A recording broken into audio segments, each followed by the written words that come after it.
Yeah, that's right. I see the chat. I see y'all rocking. I see y'all coming. Hit that like button as you enter the building. You know what I'm saying? Hit that like button. Show your love. Show your support. You know what I'm saying? This that dope soul. This that new thing. Nobody don't know about it. Hello, Knicks family. Welcome to the Just Knickin' It weekly show and the weekly preview show. Remember, Christmas falls on a Thursday, so we're going to do both shows tonight. We're going to start off with Mitchell Robinson, what I see as a resurgence in his overall game. I know some may feel like that's an overstatement. We'll talk about that. We'll then give our opinion on the current state of the Knicks, just since we last met here. What are our thoughts on the team overall? We'll do a quick preview of the three teams we're playing this week, which is Minnesota Tuesday, Cleveland Christmas Day Thursday, and then Atlanta on Saturday. And that's about it.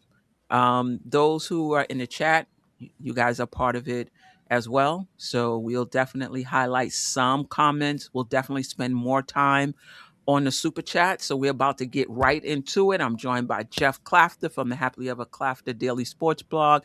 I am Jerrell from the Die Hard Giants Live, period. No podcast. Appreciate that. DopeSoul alumni 2022.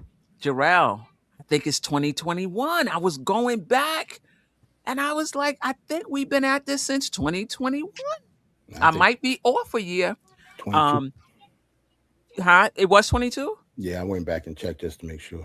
It was 22. Okay. All right. I'll change the logo then. Ajay, the villain, Hollywood, Green Lantern, the Hulk, whatever you want to call it. Appreciate you. And, the family member who's away all the time, but is always welcome when he does come back for the holidays. Delusional Nick fan. I knew he was going to be here because I said we was talking about Mitch. If we wasn't talking about Mitch, he wouldn't have made it. He wouldn't have made it today. I was here this week regardless, Queen, because like I said, I was on vacation. So it was look, I have a lot of DMPs, but I'm always here for the game winner, though. It's very Mitchell Robinson of him, if you think about it. Right. I'm on my Mitch management. Correct. Right. And shout out his channel too, Queen. Oh, yes, definitely. And as a matter of fact, I am going to, if I can find it, I think it is right here.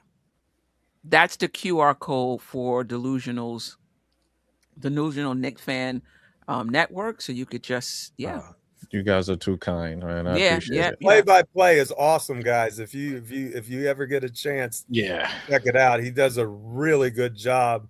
I don't know how often you get to do it, but I've tuned in a couple times to his play-by-play, and he's really sharp when it comes to analyzing the different what's going on as far as the plays that are being run and those sorts of things. Very, very educational, and he does kind of have a Clyde Jr. kind of a vibe to it. So I don't know how often he does it, but you definitely need to check it out. That is love. That is love. And don't let the name fool you. He could be delusional at times, but he's very knowledgeable in the game. So the play-by-plays, the analysis, and the stuff he says here are really like on point most of the time. Yeah. Just carve out that little delusional time sometimes. It definitely comes out. I appreciate you guys. Yeah, we're not taking calls today, Lord Scientist. I'm not set up for that. I'm on location.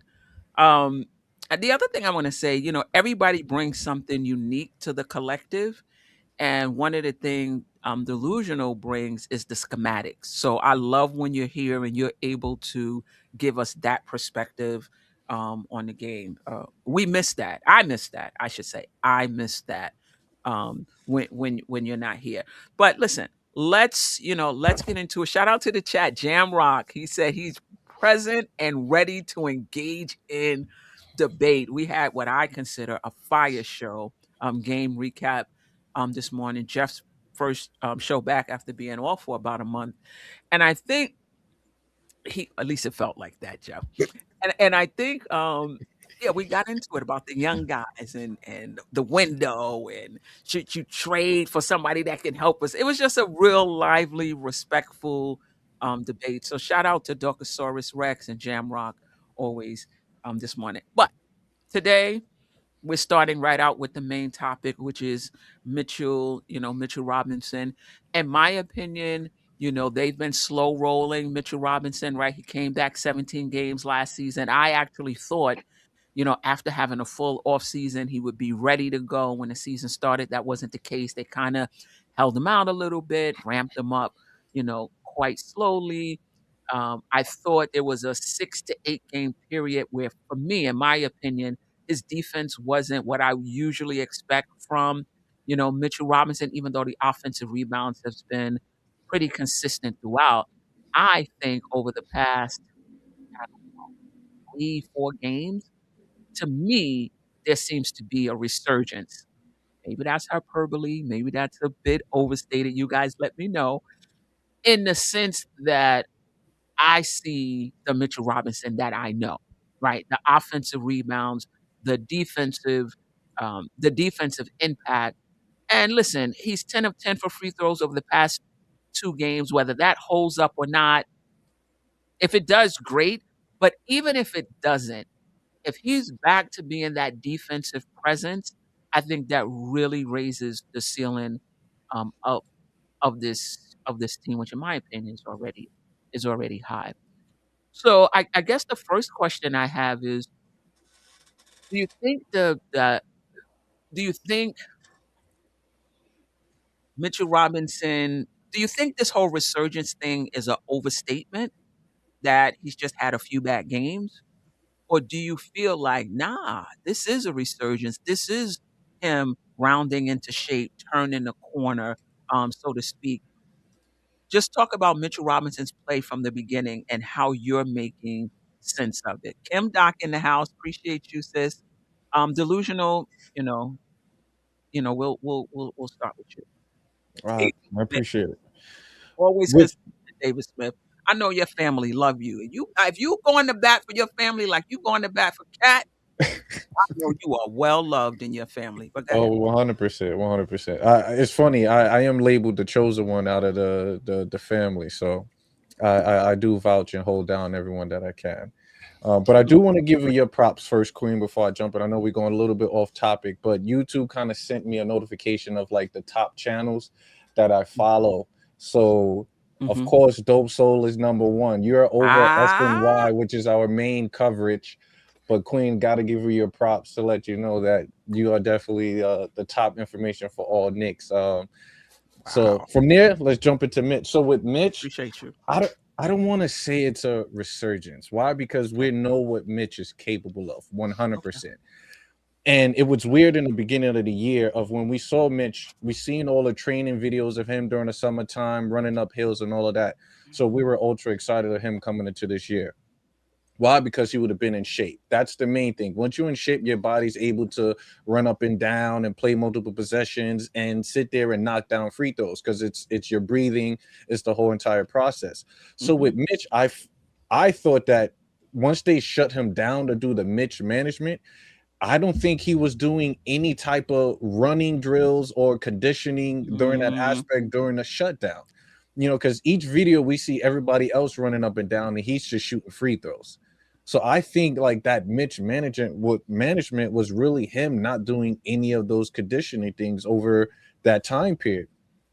Running up and down, that's his conditioning. Once he gets his conditioning back to where it needs to be, Mitch is there. You can see now he's getting more and more reps. Like he's not sitting down 2 or 3 games.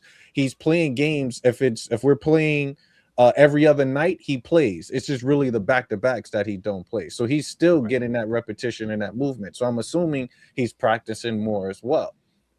So he's getting that reps. So I truly believe it's just that he's back to where he has his breathing patterns.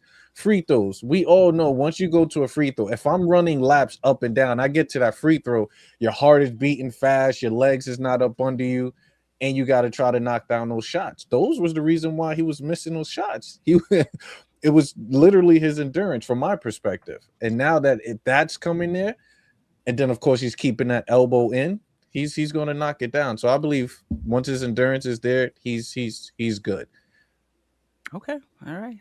I appreciate that. I mean, you do bring up a good point about his endurance, because he does look like he played 26 minutes the other day and he looked spry, throughout the time he was on the court. Jerrell, just your thoughts on Mitchell Robinson for the season and what you've seen of late and how you're making sense of it. I think Mitch has been playing very, very well. And you asked, was it a resurgence? I don't think it's been a resurgence at all. I'm okay with like a player having a couple bad games. Like Mitch is, like we always say that he should be a star in his role. For what he's supposed to be doing for this team, he's been perfect. Like I don't see, except for like a couple games, like I said recently, he's had a couple, maybe quote unquote bad games, but I don't think by him playing well in the last couple games is any type of resurgence, because I think this is just Mitchell Robinson and him being a star in his role like we always want him to be. When it comes to the free throws, I think it's just a small sample size.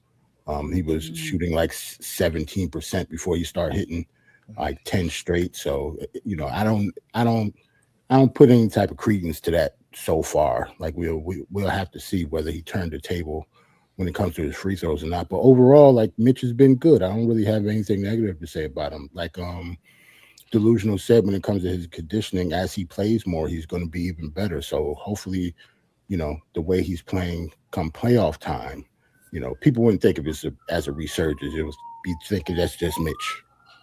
Right. Ajay, then we'll get into Jeff. Jeff has already let us know he got a lot to say because he didn't even want to give us a sentence on Mitchell Robinson during the game recap. So I'm gonna save him for last. This might be the first time I use like the single, like. No, don't single line. Zoom in on him. Not do that. You'll scare everybody away now. Come on now. He might get the You're gonna hide me. I can turn off my camera if you need me to. Ajay. So Mitch, I mean, so the resurgence really is it really a resurgence, or is it really that Mitch has been playing like that the entire time? The difference is he's scoring a little more now. Why? Because he's hitting his free throws, and you don't know. I think Jerrell said it's a small sample size, so let's see how that does with the free throws. He's still shooting it that straight B line, and somehow they going in. Like he's still shooting them with no arc on them. So, is it lucky, or did they find something in his mechanics? I don't know. But he's been a beast on rebounding the entire season. Right. So that hasn't changed. That's been the same. So two things: he's hitting his free throws now, and then they're looking for him a little bit more. Because a lot of time I know we talked about that. We watching the game, we're like, Mitch is down there like just roaming around, and nobody looks for him.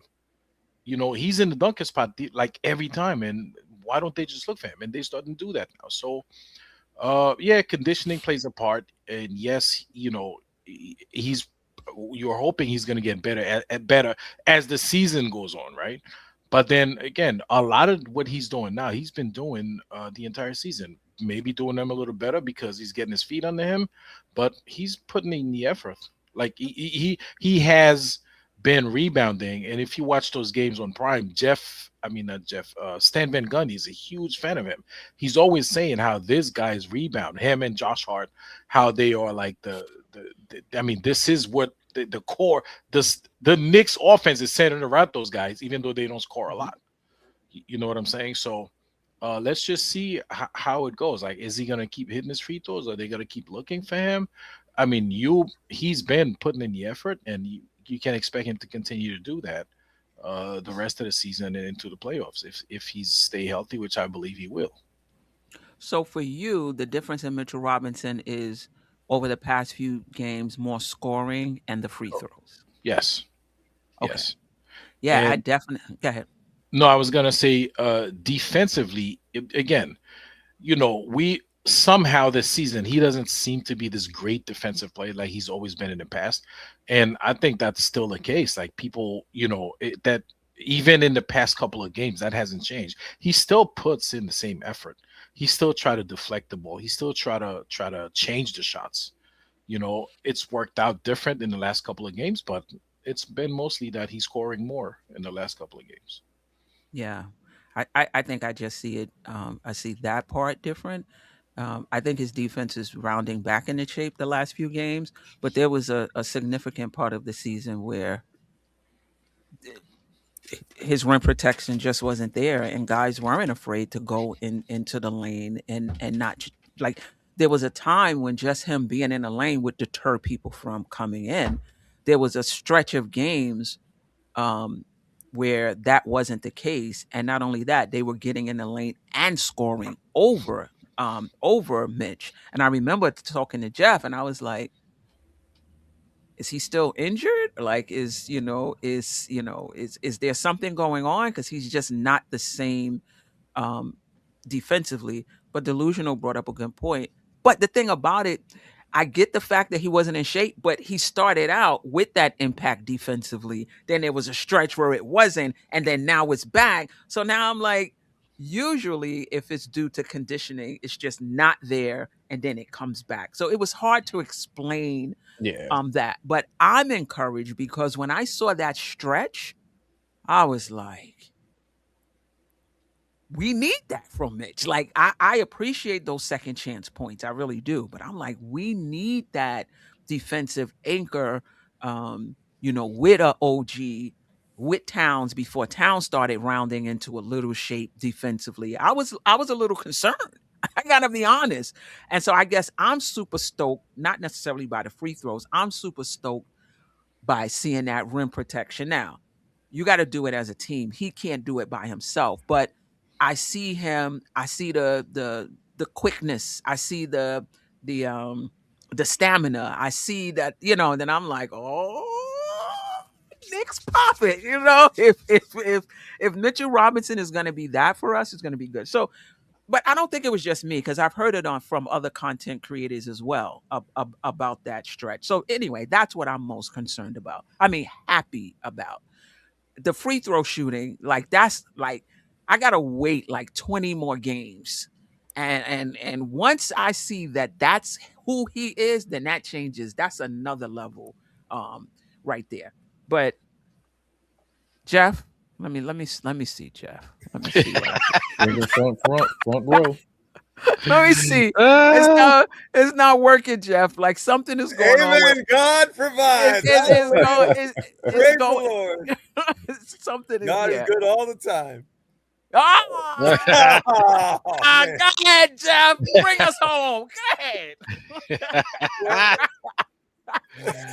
First of all, in regards to the free throw shooting, I just think that's statistical variance. I mean, he's shooting 42% on the season, but he was at 17. So he had a really, really bad stretch, and now he's in a really good one. And that's how, we tend to think of a 40% or 50% shooter that they always make, 5 out of every 10 or 2 out of every 4 or 1 out of every 2. Well, that's not how it works. Like, a lot of times you'll go through an extended slump like he did to start the year, and now it's kind of normalizing to back to what he typically is, which isn't necessarily good. I mean, 42% is atrocious, but when you double your free throw percentage in the matter of a week, that's at least significant. So hopefully it does continue to improve. You can always tell, as Ajay said, if it's got arc on that shot, it's going to go in. But so much of his stuff is line drive straight at the rim. He doesn't ever give himself a chance. But some of the things I've noticed about Robinson, he's playing 18 minutes a game right now, which I think is a good number for him. But what I'm impressed with is his rebounding numbers.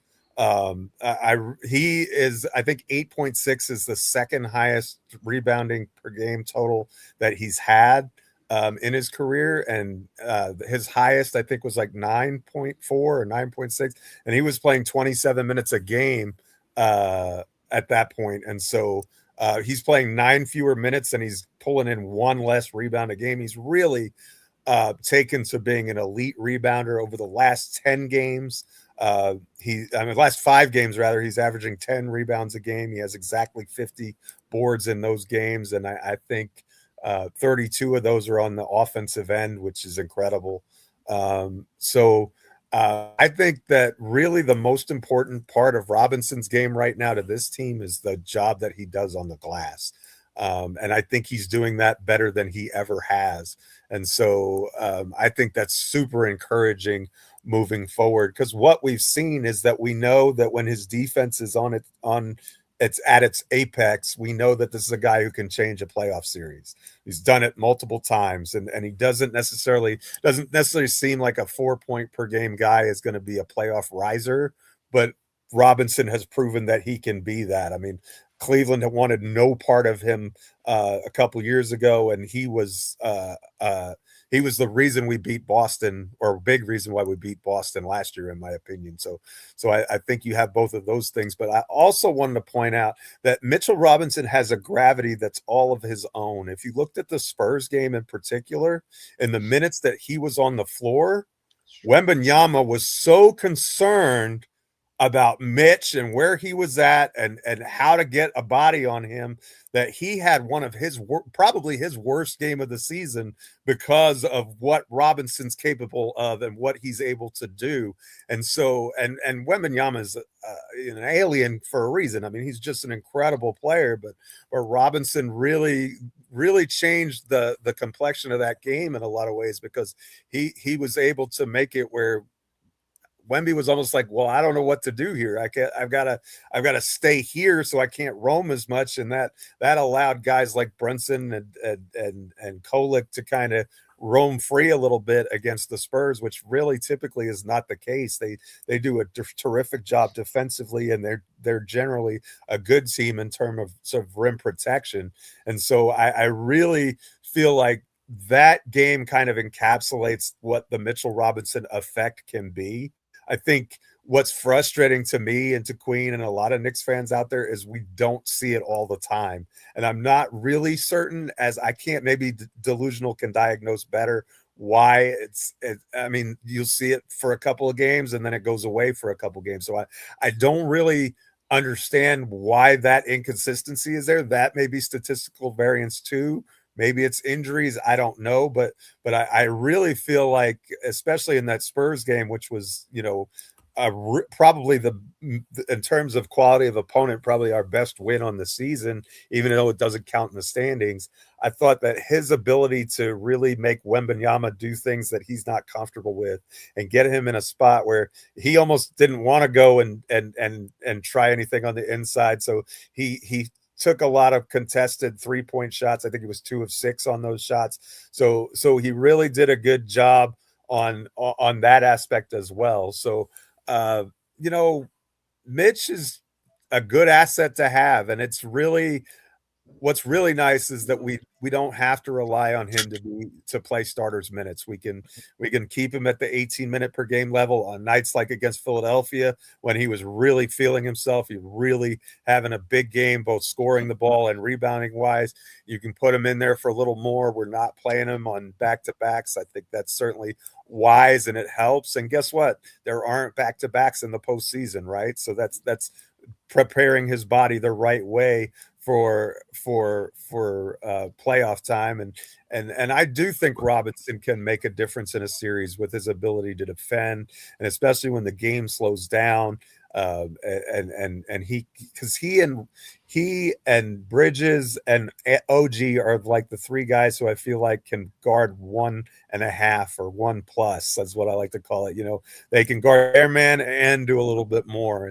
And he's even shown that he's able to switch onto smaller players, not as a routine thing, but if you need him to do it on an occasional basis, it's not going to kill you. Although I do think that may be part of the reason why he's had those moments where he hasn't been as good of a rim protector, is because he's switching more, and so he's out of position compared to what he was when he was strictly playing drop coverage. So that may have something to do with it. And I would think that that's matchup dependent, because sometimes we have to switch more than others just based upon the matchup. So I think that's something that I'm looking towards as we move along. But for me, the primary thing with Robinson is that he's an elite rebounder, and he's been even better this year. And he creates gravity just on his ability to be able to attack the offensive glass. In the Celtics series last year, they were throwing 2 guys at him to try and get the rebound. And so if he can do that on a consistent basis in high leverage games, then he's going to keep his spot here, and he's worth every penny that we're paying him. Nice. Yeah, I would say he's an elite offensive rebounder. That's for sure. I don't know if I would say elite, like including defense, but an elite offensive rebounder for sure, and a historically elite. He may be, minute per minute, the best offensive rebounder in the history of the game. I mean, he's just amazing. And to your point, Jeff, the gravity, he has gravity. Like you cannot leave him to roam around. Like you gotta stay attached, you know. So yeah, do you think, given his, do you think the Knicks should go back to starting the double big lineup? Like there was this a sentiment of, you put Mitch in there to cover Cat, but if he's not really covering him, defensively, and you're not really better during those minutes, um, why do it? I think he's better defensively. His stamina is better. Would you go back to starting the double big lineup? Why or why not? I wouldn't. I don't really love the double big lineup. I think that what we've seen is that we don't really need the double big lineup to be able to defend, or at least that's my impression. I think that when you have either McBride or even Clarkson or Kolek in the game, guys who don't have size, you're playing small. I haven't really seen too many games where it's really been punished. Sixers certainly did it the other night with Maxey and Edgecombe. So if that becomes a problem, but I don't know that inserting Robinson into the starting lineup, fixes that as much as having a guy like Shamet or McBride would be Right. better. So Right. to me personally, I love his role of about 18 minutes a game. I think it's right for him to keep him healthy. I also think coming off the bench is the right role for him.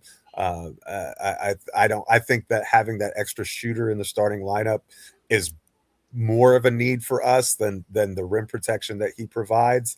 And I think that the rim protection really works with the second unit, especially when you're going with guys like Jordan Clarkson, who sometimes has trouble keeping his man in front of him, although he's been much better defensively than he ever was in Utah, in my opinion. I think Right. he's done a decent job.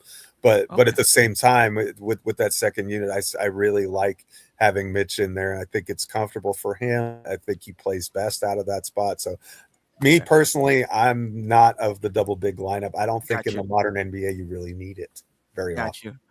Got you. Ajay? Well, you go by the record, right? What's our record since since we've been starting Josh Hart instead of double big lineup? I think we maybe lost 1 or 2 games. So why go back to that one? 2 games, right? I, I I believe wouldn't. too.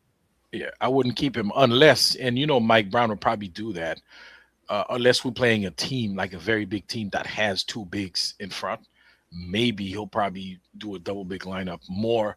I don't know if he'll start a double big lineup, but he'll probably play them more minutes than he would typically do, depending on if you're playing a big team. Like let's say you're playing Detroit and they have Duran and Beef Stew up front. I mean, I wouldn't be surprised if you see a double big lineup just to try to neutralize those guys on the defensive glass. I mean, on the glass period, really, both ends of the court. Right. So in Mike Brown, he's showing his flexibility that he's able to do that. You know, he's able to match or force the other team to match what he has out there. Um, Yeah. yeah, so it's not something I would necessarily run back to unless Mhm. it's a matchup thing depending on who we playing. Fair. Delusional? In the beginning, I was the one a huge advocate for the double big lineup, only to kind of cover up for Cat mistakes defensively. So, Mhm. but like you said, once we brought in Hart, Cat actually kind of stepped it up in those games as well defensively. He had a couple block shots. His rebounding was there, his positioning was there. So that's all we asked out of Cat during that time period. That's why I was wanting Mitch, because Mitch can beat it defensively. But seeing that, but it also Cat's offensive game has kind of taken a dip as well, as he's kind of feeding into the offense itself. So I would keep Mitch in that minimum role as well, because like you said, he's effective during that time period. He could run with that second unit and completely, destroy that unit and take that game plan out. So the starters will have to kind of be dominant during that time period. So just having Mitch in that limited role, coming off the bench, keeping him fresh for the playoffs, especially in the San Antonio game, Mitch was huge for that. Absolutely. Really huge. So just seeing him in that time period and what he can do, let's keep the momentum going, especially once we bring back Deuce and Shamit. Now that just opens up a whole different lineup with Deuce and Shamit. Then you got Mitch in that second unit as well. And they're starting to feed Mitch a little bit more too. So then that's something that they can implement with that to where we can still generate offense as well. So I loved keeping them in the second unit. Jerrell, you can answer that, but also I want to ask the panel, and Jerrell, you can answer this as well. Is 18 minutes enough? I mean, I think 18 minutes was part of the load management, part of ramping him back up. Do you feel like that's the limit for him on the season? Like, I was excited to see him play 26, which is what we're kind of used to. So Jerrell, just talk about the double big lineup and then the minutes for Mitch. Is 18 about where you see it, or do you see a little more? I'm glad you asked that, because that was actually going to be the reason why I was going to say it's not, the double big lineup isn't good for us starting because of Mitch's minutes. Like, it's still inconsistent. He doesn't even get 20 minutes a game yet. He doesn't play back-to-backs.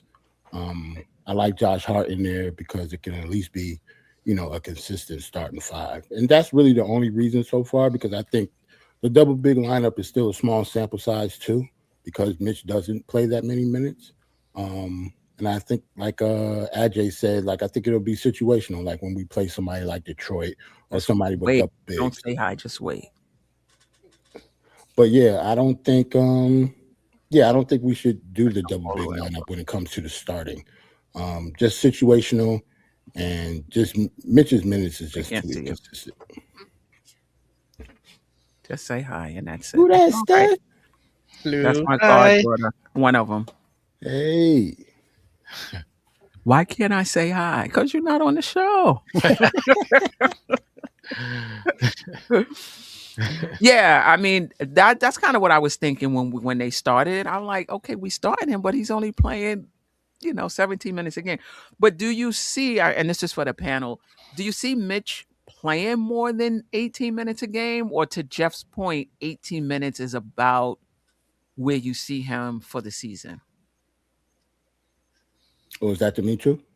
Anybody. Well, I think it'll probably ramp up a little bit more. I think as the season goes, especially past the the All-Star game and closer to the playoffs, I think Mitch is going to have to play a little bit more minutes, especially, if he's going to be ready for the playoffs. I want him averaging more than like 16, 18 minutes a game. I like him at the 25 to 26 minutes a game, just like you was talking about earlier. I think under 20 is way too little for Mitch in the playoffs. I don't think that's how it's going to go. I think I don't think it's just a matter of ramping him up. I think it's a matter of, what do we have in front of us, right? Who are we playing? Do we need Mitch to play 25 minutes, or is it okay to just have him play 18 minutes and still win the ball game? You know what I'm saying? So, and I think Mike Brown, that's what he's been doing. He's literally. But why though? Is it because of his health, or because we don't say that about any other player coming off the bench? Let's just limit them to 16. Well, Queen, no, it's not that we don't say, because we don't discuss that about other players. But some games you might see Kolek play 12 minutes, or some game you might see Kolek play 20 minutes, depending on what's working. I think Mike Brown and his staff, they've been doing that all season, managing the game and seeing what the game is telling them to do. They literally been doing that all season. You see some games where you see Jordan Clarkson play maybe 8 minutes, or some games he'll play 18 minutes, depending on what's going on in the game. And I think it's going to be the same. I mean, we have constants, right? We have Jalen Brunson. He's going to play a lot of minutes, right? Cat, unless he's in foul trouble, he's going to play a lot of minutes, whether he's playing well or not. And even there was a game the other day where he sat Mikal Bridges down, right? And, he put Kolek, depending on what's going on in the game. I think they've been doing an excellent job at managing the roster and the times that they put him in and out. You know, they don't just put him in because Mitch got to play. You want Mitch to play 25 minutes, so he's going to play 25. No, it depends on the team. Like, it depends on the game. What's going on in this game, you know, that will dictate how many minutes Mitch plays. I wouldn't be surprised if I see a game where he plays, you know, 14, 15 minutes because we don't need him. So, I mean, basically, Mitch is now a role player. Yeah. He was always a role player. Mitch, I don't know. I thought Mitch was a starter. Mitch was a starter on the team, and starter doesn't mean you're not a role player. Okay. Yeah, I consider role players starters too. That's true, but I guess he's like in the clocks. Like you're talking about him. Like there was a time when whatever the minutes Robinson played, 26, say that was his limit. He hit that pretty much every game. You understand? He had a defined role. Like Josh Hart is a role player, but he's getting 30 minutes a game at least. But now we're talking about Mitchell Robinson like we're talking about Clarkson. You know, one day it may be 12, the next day it may be 20. We don't talk about any of the starters that way, and we never talked about Mitchell Robinson that way. I get what you're saying. I have an answer to that, Queen. I think that the reason is, as it all ties in with the double big lineup situation, because if you think about it, what Towns is playing, 32 to 34 minutes, right? And so if Mike Brown was really comfortable with the double big lineup, that's when you would necessarily have either you're going to cut Towns minutes, which would be suicidal. That's dumb. He wouldn't do that. Or you're going to have to play them together for large tracts of time. And if Towns is playing 34 minutes, that means you're going to give him 20. That means he's playing 10 minutes on the floor with Cat. I mean, and I don't know what the lineup data says about the double big lineup. To me, I haven't been crazy about it. Maybe delusional. He's always better with that stuff than I am, but I think that's part and parcel why 18 minutes is kind of the sweet spot. You get a little bit of the double big, but not, almost like having a sub in the game. And if it's working on a particular night, then yeah, you can, on those nights, you can bump him up to 24 or 25. But as someone who's not really a fan of the double big lineup, and as someone who doesn't think that's the best utilization of the talent on the team, I don't really think that putting him over 18 minutes a game makes a lot of sense strictly from that perspective. Wow. I hold that perspective when I ask that next question. Go ahead, yeah, I think he'll get more minutes. Just kind of looking at the stats for the last two games. The game that he went off, he had 26 minutes where he had the 21 points and I think like 16 rebounds. And then the Miami game, he had 22 minutes. So it's a little more than the 18 that we talked about, but a lot of it was the situational aspect. I think Cat was out for one of the games to where he had gotten a little bit more minutes. So we can see where he'd get more minutes during that aspect. And then, of course, this game, he was being productive. There was moments of where they needed his defense. And injuries are playing a role. So we still have more guys. We're seeing Diawara play more minutes now, and Yabusele's out the rotation. So that could be a little bit more minutes for Mitch there. But as I and it's tough for me to disagree with you guys. You guys are all kind of smart, but I can't see Mitch as not being a key player and just as a role aspect for what he does in general. Like, with his presence alone. Presence sometimes could be an aspect to the game, but not necessarily a role. From my perspective, he brings a lot to the team. I don't even consider Josh a role player. Like without Josh, we don't have a lot. He's a ball handler. Rebound, knocking down 3-pointers now over a 40% clip. So I can't consider Josh, but I guess everybody's terms of basketball is a little different, but these guys are building a championship unit for us. So maybe that's where my mindset is regarding the aspect. So having a role player, to me, it's like Yabo. Yabo's a role player. When we need him, he come in and do what he can, per se. Shamit to me is a role player. Is that one come in, knock down, play defense, and knock down shots when we need it. But as far as Mitch, I figure he's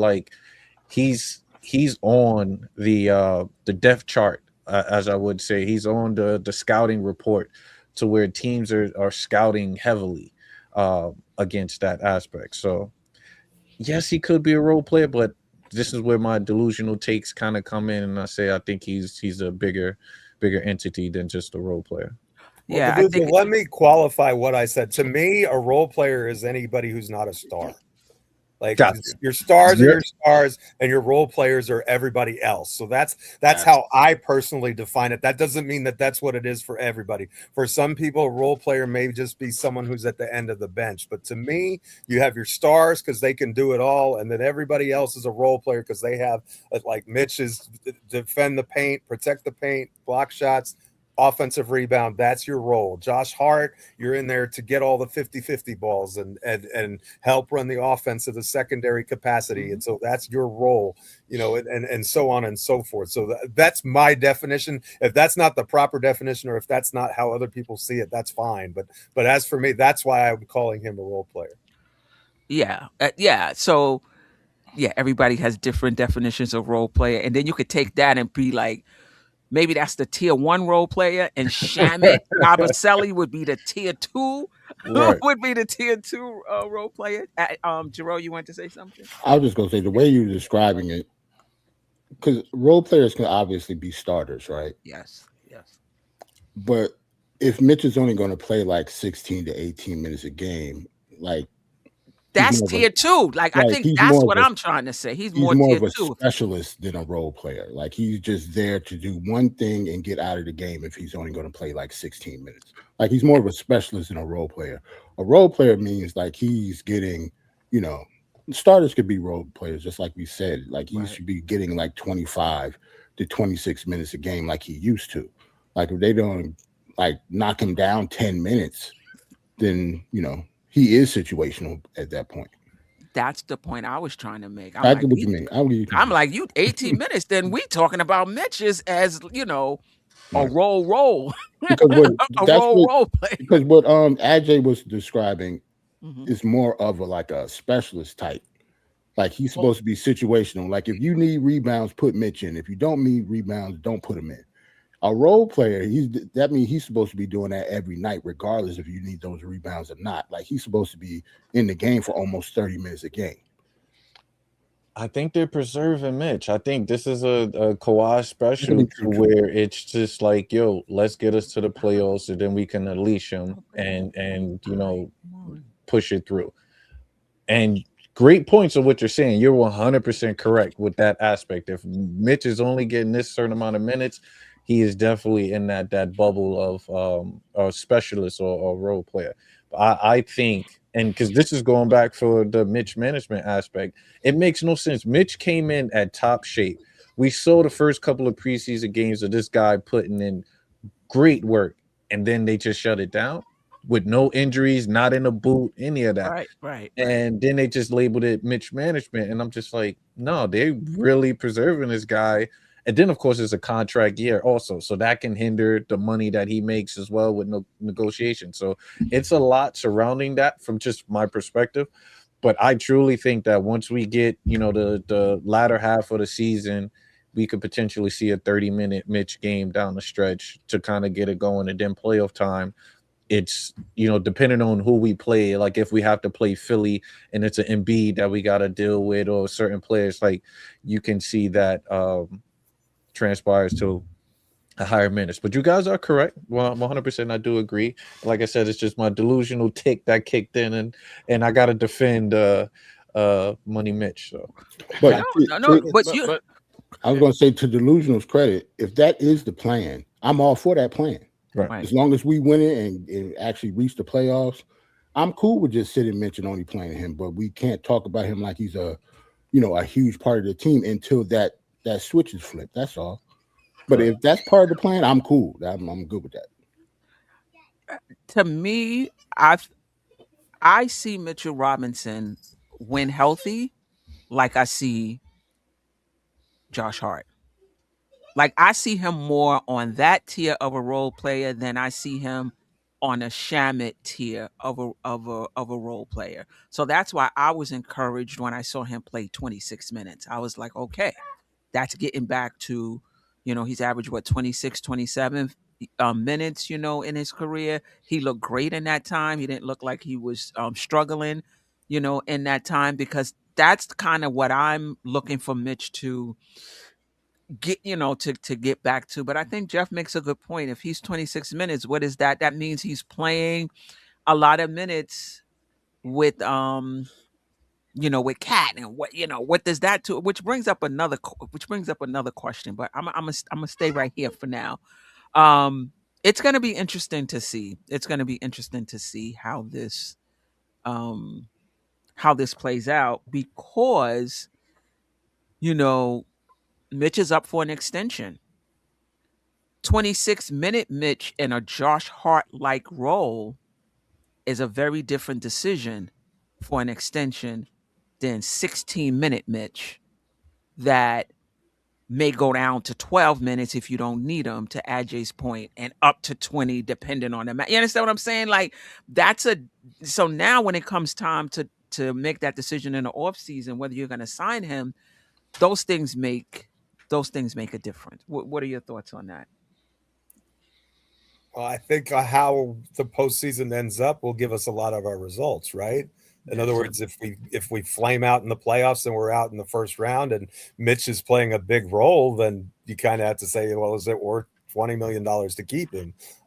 If we go to the Eastern Conference Finals and he's only playing 18 minutes a game, but those are impactful minutes, and he takes us to the NBA Finals, or even because he's part of this bigger picture, then I think that's well worth it. Because you have to remember, a lot of the guys who are ahead of him are better basketball players than him, right? I mean, we've got a lot of really good players on this team: Towns and Brunson and OG and McCall and Josh Hart, and Clarkson's got to get minutes, and so you've got there's only so many ways you can slice the pie, right? And it's not going to be evenly, nor should it be.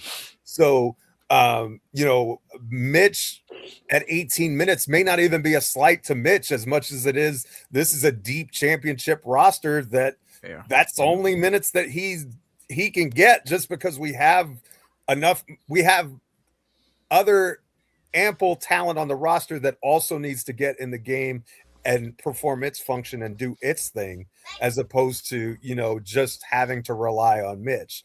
And so I think that you can be situational about it. I think 18 is kind of a minimum, right? I don't think he should be, I don't think he should get the Obi Toppin shift, but but I do think that with the minutes crunch that we have right now, I think that it's hard to really say, get him up to 30 minutes, unless who are we subtracting those minutes from? And how impactful are those players? And is it more so than what Mitch's impact is going to be? So I think it's all kind of very intentional. They didn't sign him to a contract extension yet for a reason. They want to see, is this guy worth going into the second apron to keep? Because we can sign him. That's one player that we do have the money to go over the second apron to keep if we choose. It's just very expensive in other ways to do so. But because he's our own guy, it's not like the Isaiah Hartenstein situation. It's a little bit different. And so I think that if we see the kind of postseason run that we want to see, I think that lends itself to, yes, Mitch will be here beyond this season. If we don't see the kind of postseason run that we want to see, I think that lends credence to, okay, we're going to move in a different direction. Mitch is just not the right fit with this roster for whatever reason, and then we move forward. That's not my opinion. I'm just saying how organizationally how this group tends to think. I think that's kind of where I'm at with it. What do you guys think? I can't justify playing Mitch, extended Mitchell Robinson, even if he is impactful and he's playing 18 minutes a game. I just can't. I just can't. If he's 26-minute Mitch and he's a healthy, impactful 26-minute Mitch, fine. I just can't see myself going into the second apron for 18 minutes, even if it is impactful. And I also think that whether or not Mitch stays healthy for the rest of the season is a big like. Are they holding him to 18 minutes because, to your point, everybody in front of him is just so talented and that's all we need from him? Or are they holding him to 18 minutes because they're trying to keep him healthy and make sure he doesn't get hurt? Because if that's the reason they're holding him to 18, I just don't see you extending somebody that you feel that you can't play more than 18 minutes a game. Because once you go over that second apron, if Mitch gets hurt, you don't have a lot of avenues to improve your team. So I feel like the impact is important in terms of whether to extend him, but I think his health is also a big part in terms of whether to that you believe he's turned that corner, and you don't believe you have to worry about how do we replace this guy if he gets injured if we're over the second apron. That's my take on it. But what about the rest of you?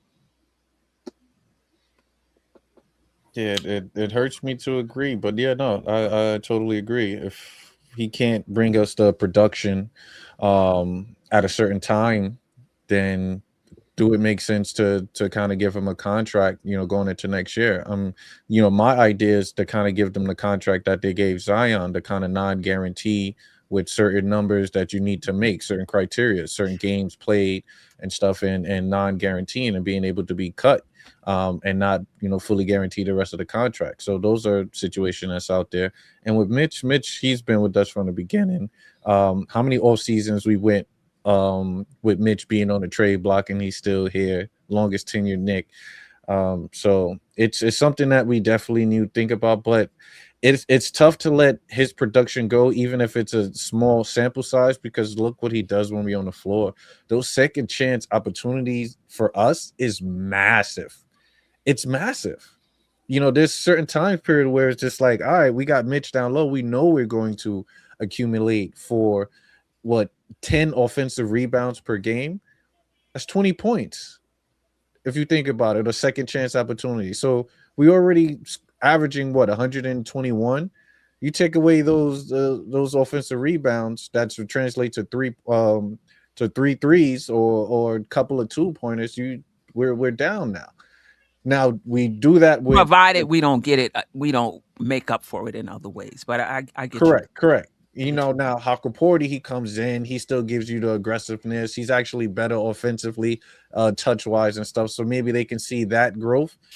But yeah, it'd be tough to see Mitch lose or leave. But right, if he can't do that, and we're trying to win a championship, that's where my mindset is at. And we're close to that second apron. So organization do need a decision to make. That's going to be they have to make that decision with Deuce, but as well. If we win that chip, it solves everything. It solves everything. You're absolutely right. You're absolutely right. Anybody else? And then I want to get to the chat on this topic. Anybody else want to weigh in? Nope. All right. DX Relish. I'm late, but how about those Sixers? Oh my God. Hang the banner. We were tired. Hang the banner. Beat Knicks on second night of back-to-back. We were tired. Way to go. And Jeff said we're gonna see DX Relish. Didn't you say that, Jeff? I did. I knew he'd be here. Salute to you, man. Because he took the grief when we bounced him. He didn't duck the smoke, so let him have his victory lap. I got no problem with it. Let him have his moment, right? Jamrock always, will they loosen the reins a little more now with Mitch? If he can make free throws at a 65% clip, I want to see him more on the floor. As much as it's worked, I don't like, and there's probably something else. If I see the follow-up comment, I'll put it up. Edward Figueroa said, I still want Giannis. Y'all could talk about all of this Mitch stuff if you want. I still want Giannis. Whatever. I still want Giannis. Mitch is in a contract year as well. Let's not get it twisted now. He is in a contract year. What? So are you saying that that's why he's turning it up? Because he's in a contract year? I would think if that was the case, he would have from jump. From jump, you know. Hey, those trucks don't pay for themselves, you know. Right. David Smith, I wouldn't pay Mitch. Why? Oh, we got Huck Porty. No. I like Ariel, but he doesn't impact the game the Nah, way Mitch does. he don't impact the game like Mitch. Yeah. What was that noise you made? Yeah. No. Jabroni, it always takes Mitch about 20 games to get into game shape. He's played 19 games this season, so he's rounding into form. Okay. All right. Nick Nation, I appreciate you. Nick Nation, you have the link. If you want to join us, you definitely can. Salute. Hit that like button. Dope Soul family. No doubt. Dope Soul. Cat's been an elite defender. It should be, yes. Statistically, he's been in the 90th percentile in rim protection, rim deflections. What is that category? Which takes into account a lot of things at the rim. Yeah, he has. To the eye test, it may not look that way, but statistically, he has been. Kim Doc, the 10 in a row only brings him up to 42%. That's still putrid. Yes, somebody on the show did make that. That's better than 17%, though. Yeah. David Smith wants to sell high on Mitch, and Jabroni is like, selling high on what? What other center can you get that does what Mitch does for the right price? This is going to be so interesting to see what the front office does, because you gotta, it's almost like a gamble. Like, basically, they're going to have to make a decision on his extension, gambling on his health. Because even if he stays healthy for the rest of the season, does that mean, he's going to be healthy next season? It's going to be interesting. Yes. He's a great passer out of the offensive rebounds. And I think that's a team thing. He's right there at the basket and he's turning around, looking to spray it out for an above the break three, right? I think that's part of the coaching plan. What do you guys think? 100%. It is. Yeah. We've got 2 super chats, by the way. Oh, we do? Jay Boogie had one, and we just got another one from Sam the Art Man. Okay, let's get to super chat. Thank you, Jeff. Thank you. I appreciate it. Jay Boogie. What up, Uncle Rel, the pilot, Mr. Jeff, the delusional one, aka the fundamentals, Ajay, the young Curtis Mayfield, and the Pam Grill, the podcast. Let's go. I got a new cut from Boogie that I'm gonna play tonight as well. You guys remind me, because I'll log off and not even play it. Salute, Boogie. I was able to talk to him today. I appreciate you. Shout out to you, you and your family. And you said we have another one. Yeah, let me get to that. And again, we spend more time on the super chats. Sandy Artman, I appreciate the super chat. Appreciate you rocking with us. Peace and blessings, y'all. Number 1, do not trade Cat. He has gravity. Yeah, we don't talk about that enough. 2, Mitch minutes are great. Need him healthy for the playoffs. Okay. 3, I got some mail-in stamps and an old Amazon box. Ship Yabaselli out of here. Got Prime, we get free shipping. You don't even have to worry about it. Right. And free returns too. What can we get for him though? Sadiq Bey is one of my main targets right now. But what the money? But the monies don't match so delusional. Sadiq Bey makes like $6 million. Yabo's at 5, so we just got to add an extra mil and some change and a second round draft pick. Well, you're going to have to add something. He's considered a negative asset right now. You're going to have to add a sweetener if you want to get rid of Yabaselli. It'd probably be Yabaselli and Daddier if they're into him for Sadiq. And not Bey. just that. It's a 2-year contract, because if I'm not mistaken, it's a player option, not a team option. right? And so he may opt in. So if you're trading for him, you gotta keep that in mind that he may actually opt into that, to that second year. But talk to us a little bit about Sadiq Bey, why you like him.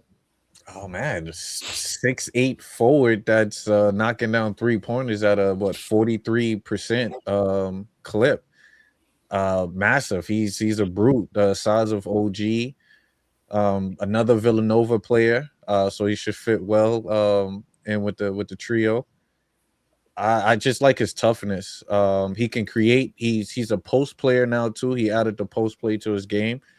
So I think, for someone that can back up OG to play the bigger forwards and also play the small forward position and the spacing, smart player as well. He just had the ACL injury, and he's a journeyman. He's kind of been on multiple teams. So I think that his style of play and his grit will fit perfect with our system just in general, but the players as well. Now, there won't be any rotation players going out. Yabusele, barely a rotation player, didn't play in the last game. You're not bringing him in to be situational, right? You're bringing him in to be in the rotation, which means either the rotation is going to 11, because already people are talking about Kolick, right? Bringing it to 10 when Shamit and McBride comes back. Well, I guess they was probably including Yabusele. Anyway, a rotation player probably becomes situational, right? Because I don't think you're bringing him in to play 12 minutes a game. No. No, With you're bringing his him in. talent, he's someone defensively, a big body. You're going to need that during the playoff time. So obviously, you have the starting five that's going to be the remaining starting five throughout the playoffs. But Deuce is getting that extended minutes. Clarkson is getting that extended minutes, and then it's Mitch. So then he's kind of playing that role that's going to be there after Mitch. So he's the ninth.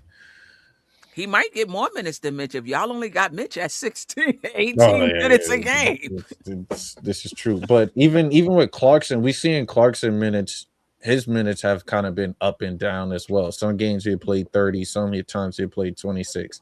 So right now, what the Knicks are preaching and what we all are preaching is sacrificing. This is a greater good that we're going for. So you come to the team, he's only benefiting, So granted, if it's a night that you're playing 15, it's going to be high productive 15 minutes. And 15 minutes is still crucial. Mm-hmm. Still crucial. So it's whatever we need. I know we kind of trying to figure out who's going to play what minutes. If Mitch comes in and we do make a trade, because Knicks are going to make a trade, we have to bolster. Whether it's I don't even think we need another ball handler with the emergence of our second year player, and Deuce is on the injury right now. Once he come back, I think we should be good on the guard aspect. I think it's the forward is really what we need, because if OG go down, right, who's the big body? We're going to bring in Diawara. He seems capable, but he's still fresh, which is why he's getting the reps now. He makes a lot of fresh rookie mistakes because of his repetition.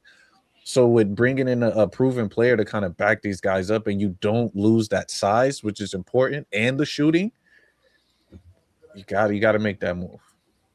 Yeah. Let me tell you, Diawara does not lack for confidence. He reminds me of McBride in his first year on the team. There's times when he's out there, I'm like, I think you're doing a bit too much, young fella. But he doesn't lack for confidence. You have to like him. You love it. You see, he's been like the point of attack on defense, guarding and pressing point guards and stuff. And I'm like, that's what we need. That's exactly what we need. And Sadiq could do that as well. I think we are getting Sadiq Bey, though. Right, because it's a lot you would have to give up, but I'll take that chance. And I think it might be draft pick compensations. So just give up as many second rounds you can. I think you might have to give up a rotation play. I mean, somebody is going to be situational. Like, you just can't play all of these guys, bottom rotation play. You just can't play all of these guys. But shout out to Sandman. I agree with you about gravity. We don't talk about that enough. Sometimes when a player is having a bad game, like, why is he still in the game? He's shooting so bad, he should go. but you have to pay attention to him, and that still opens things up for, for other guys. So Cat, as even if he's having a poor game, you have to keep him. You have to pay attention to him. Now, as far as not trading him, I'm not an advocate for trading Cat, but I will tell you what. Other than Brunson, my question is, are we a better team? That's the question. Are we a better team if we trade this player? And if we're a better team trading Cat, I think you got to do it. If we're a better team trading OG, I think you got to do it. If we're a better team trading Mitch or Mikal, you got to do it. Like that's it. The only person to me that's untradeable is Brunson.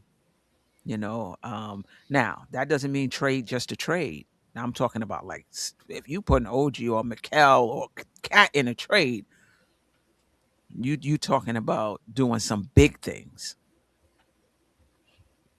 I think OG should be in that untouchable category as well, just by his winning percentage with us when he's on the floor and in general. I say that, but everybody has a price. So you say he should be untouchable. What if the Joker becomes available? What if Giannis becomes is he untouchable in those situations? Oh, if they want like OG and Giannis straight up, I appreciate you. that record changed pretty fast. That changed. Look, you said straight up. Straight up is a different story. That's 30 and 11 to someone that's doing 16 and 4. But yeah. Sorry, OG. For Yabusele, as of right now, I'll settle for anything. A traffic cone, an old Manhattan payphone, because at least they'll do their jobs. Yeah. Is it the system that's doing this to Yabusele? Is it the fact that that system role is when you play in a 5, it's a lot of screens, a lot of facilitating more than you kind of generating the offense itself?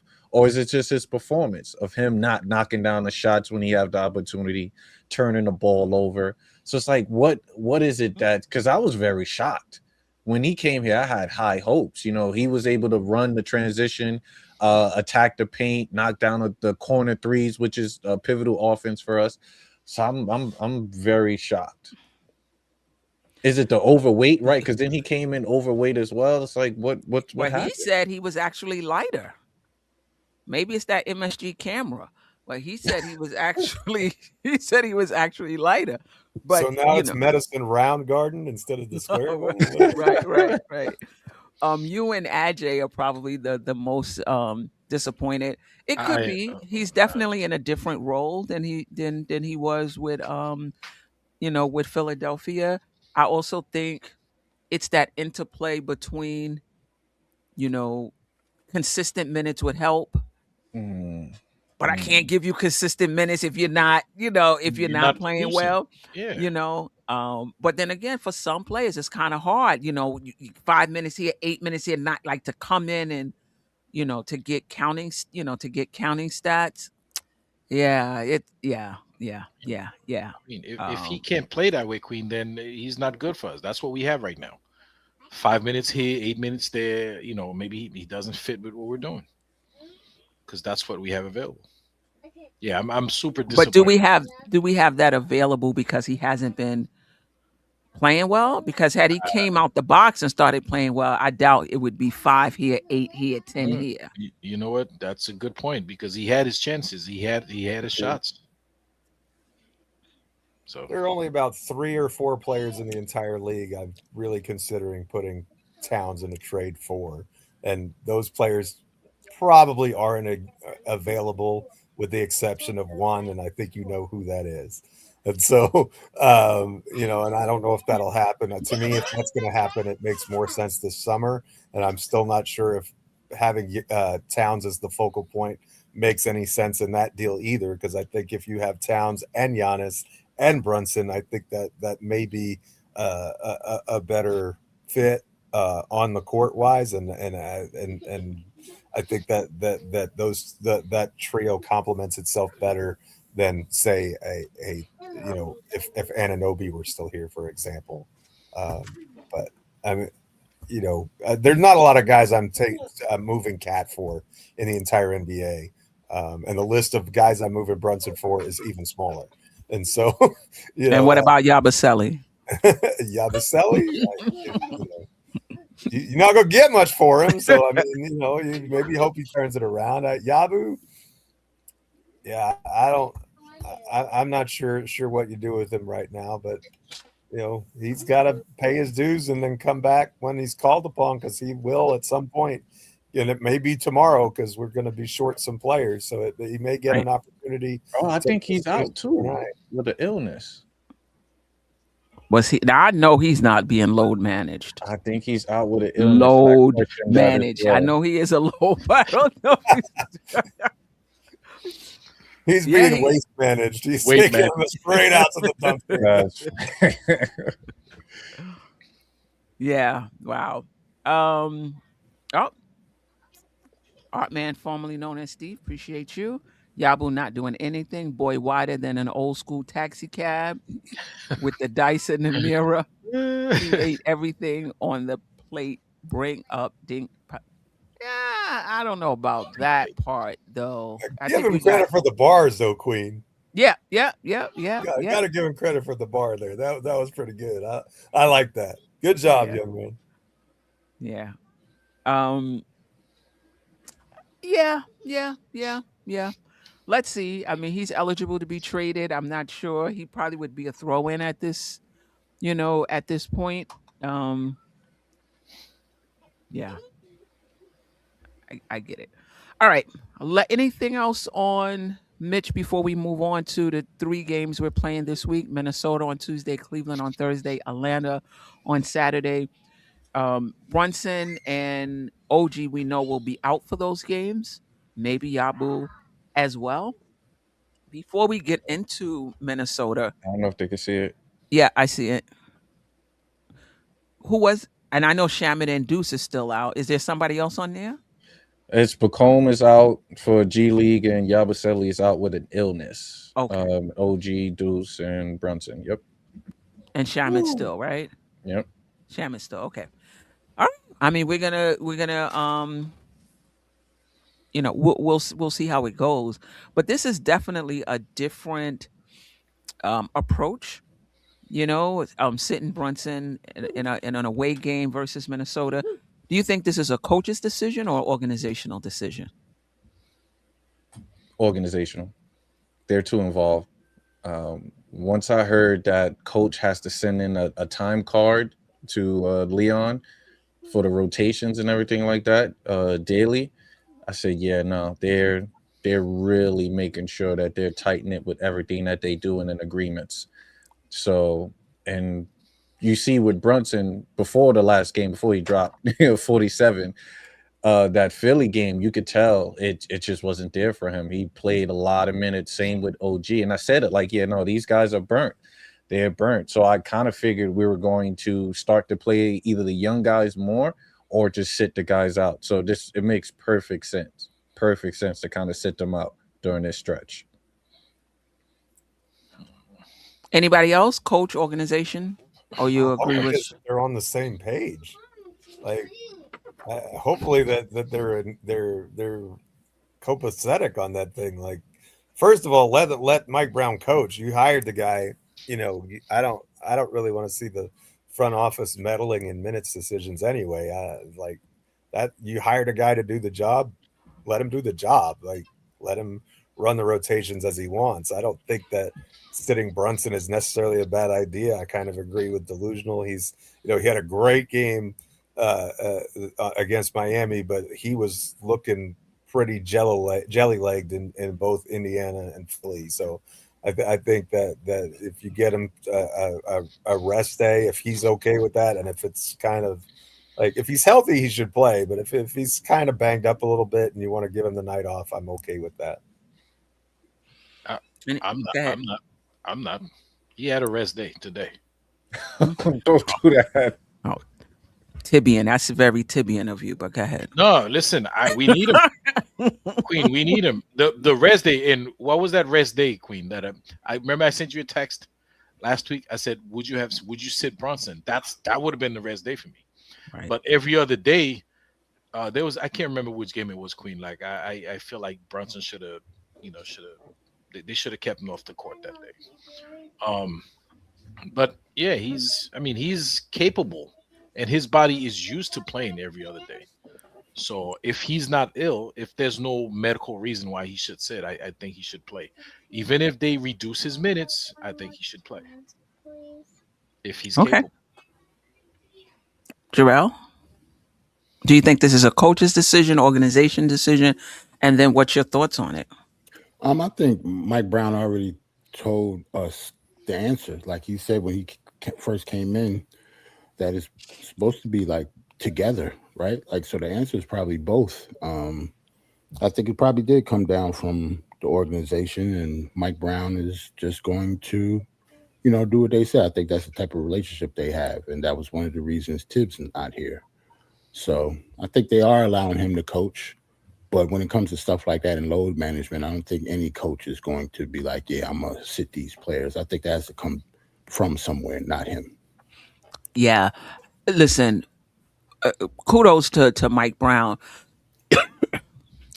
There were parameters, in my opinion, around his hire in terms of what they were looking for in terms of, and I think he's been negotiating this superbly. If it was up to Mike Brown, I think I think Brunson plays tomorrow, right? But I think that's to your point, Jerrell. When he was brought in, these are some of the things we're thinking about organizationally, and we want a coach that's in line with that. And one of them is developing the young, because they said it. They developing the young players, playing young players, expanding the rotation. I didn't even know about a minutes report to Leon after this is my first time Really?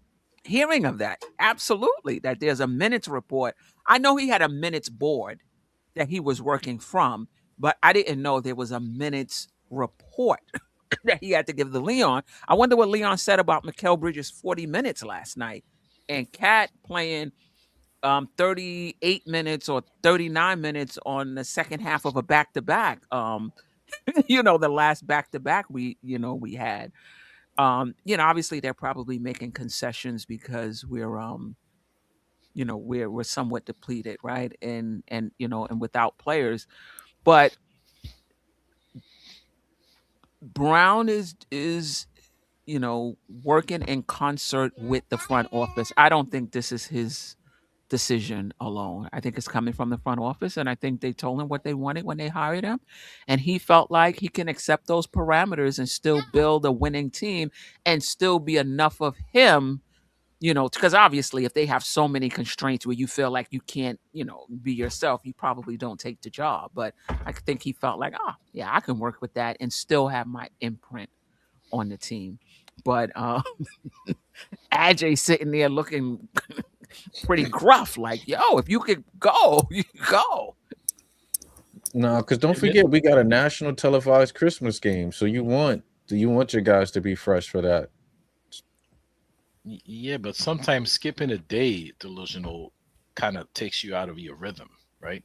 Even if he plays a few minutes in that game, that's what I'm saying. If you want to manage, just reduce his minutes. Do load management that way. Don't have him in street clothes. Have him play a few minutes. Other teams have done that. Have the guy play less minutes and, keep him fresh for the Christmas game. So that's all I'm saying. And I don't have a problem with the front office working in concert with Mike Brown also to, it's not that the front office is not telling him this is what you got to do. And like I think Queen said it, that's what they expect. They expect him to work with the front office to make the team better. I don't see anything wrong with that. I don't think that's preventing him from doing his job, because when he's on the floor in the middle of a game, he's the one making the decision. The front office trusts him for that, right? And this is not one of those cases, like they should be or be able to sit down and say, listen, it's probably best if we sit him down or play him less minute this game. There's nothing wrong with that. They're all on the same team. They all want what's best for the team. Yeah. Yeah. Yeah. Um, yeah. Interesting. It's just interesting to see the team move in, in that direction. And I'm pretty sure they talked to Thibodeau about that last season. And Thibodeau had Jeff's perspective.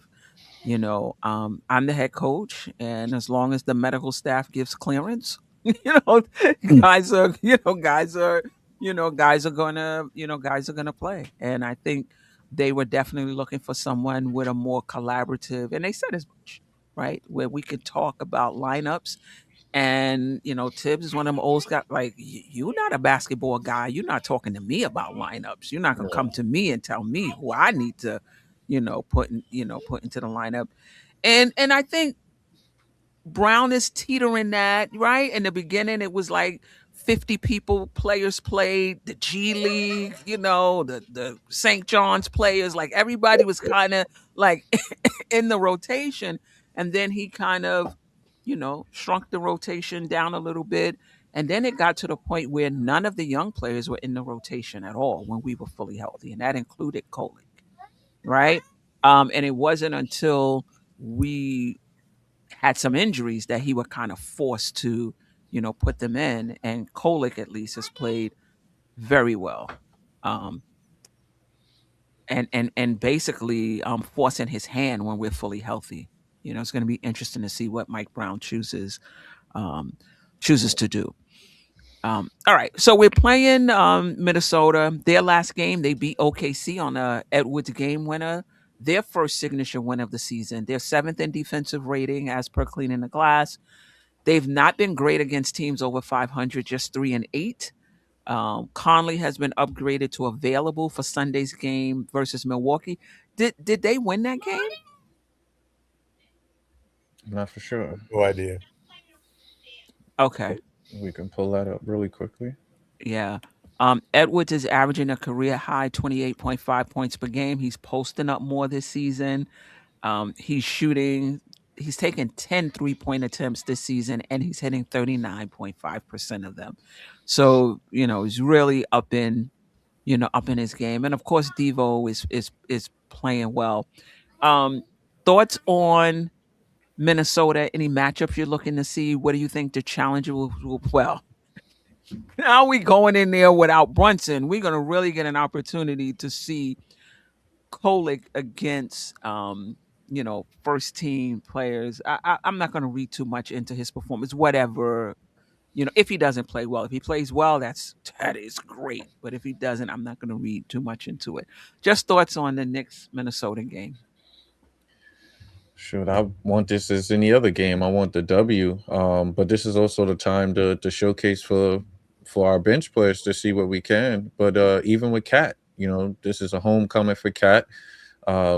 His scoring ability lately has been crazy. He only had 2 points the last game, but we still got the W, and he was productive in any other aspect of the game. But I want to see what Cat can do offensively. I want Cat to dominate. Cat first game against Minnesota, I believe he dropped 40 points in Minnesota. So I expect a high scoring game, running the offense through Cat. And let's see if he can be that A1 tonight. Tomorrow night. That's what I'm looking for. Anyone else? Steph, who did you say who was out again? Brunson and who else? You said somebody else. OG. And Yabusele and the two Pacome guys. Daddier. And Pacome Daddier. Yeah, this is obviously, since it's a Minnesota game, it's all eyes are going to be on Cat and Julius Randle, which is weird because Anthony Edwards, for the most part, is an afterthought. Even though he's the star of that team, but we're going to focus on Julius Randle and Cat and that matchup and stuff like that. Just because we fans and that's what we look for. But I expect to win, even though it is in Minnesota. I do expect to win, though. Like, I'm at the point that I think we're a good team even without Brunson, or I think we're a good team even without Cat. I just don't think we'd be a good team if we didn't have both of them at the same time. Mhm. As long as we have one, I think the offense can run through Cat and it can run through Cat, successfully. When it comes to defense, it's not like we're losing that much with Jay Brunson, but we're losing a lot with OG. So that's when he comes into effect, especially dealing with Anthony Edwards. So, but I still expect us to win. I'm at this point, I expect us to win every game that we play, unless both stars are out at the same time. Sound like somebody I know. Hey, Nick man. fans kill me. Let me tell you. We could be without 16 starters. If we lose the next day, Nick fans are up in a roar about why we couldn't hit free throws. The lineups weren't optimized. And like you Queen, without 5 rotation plays. I mean, what's wrong? What's wrong? What's wrong with that, Queen? What's wrong with expected to win even with the bench players? There's nothing wrong with expecting to win, but I don't know. I just feel like the fury and the anger when we do lose, as if we went into the game fully stocked. You Listen, know, Right. just like Jerrell, I expect to win the game. Okay. there's a difference between, again, expecting to win the game and super upset, hair on fire when you don't. To me, that's two different things. Queen, Well, if it's a let me make it winnable easy for you. game, If we lose the game, I will be super upset. So let me kind of make it easy for you. You know I'm going to be texting you. I'm like, Yeah, look I at want Cat's to be defense, correct. hands down. Like, what's he I doing? want to win too, but I'm just saying. I think context matters, though. I mean, I want them. I expect them to win, but I will not be upset if they lose. correct. yeah. I want them to win too. Yeah. I'm always upset when they lose. It doesn't matter who it's to or who's in or who's out like that. The losses always get to me, but you some are more like I won't be like hair on fire, fury raging if they lose this one because they're extremely short hand. Like we're 4 really good rotation players down. That's tough to beat anybody, much less a playoff team like Minnesota. So they've got their work cut In out. Minnesota.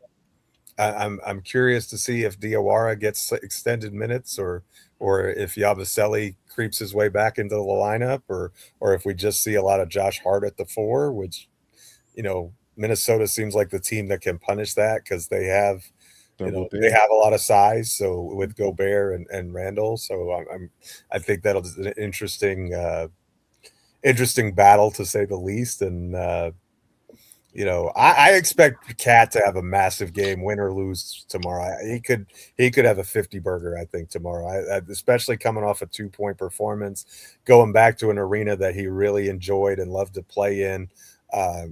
Getting traded, wanting to beat his old team. I think all of the stars are aligned for him to have a really epic performance. So that's what I'm hoping to see is that Towns kind of takes over the game and then everybody else kind of goes along for the ride. But what I'm worried about is guarding Ant. Like I don't know that Bridges is equipped for that. OG is out, and so I'm not sure we have a good response to Anthony Edwards on either side of the court because he's a dog defensively too.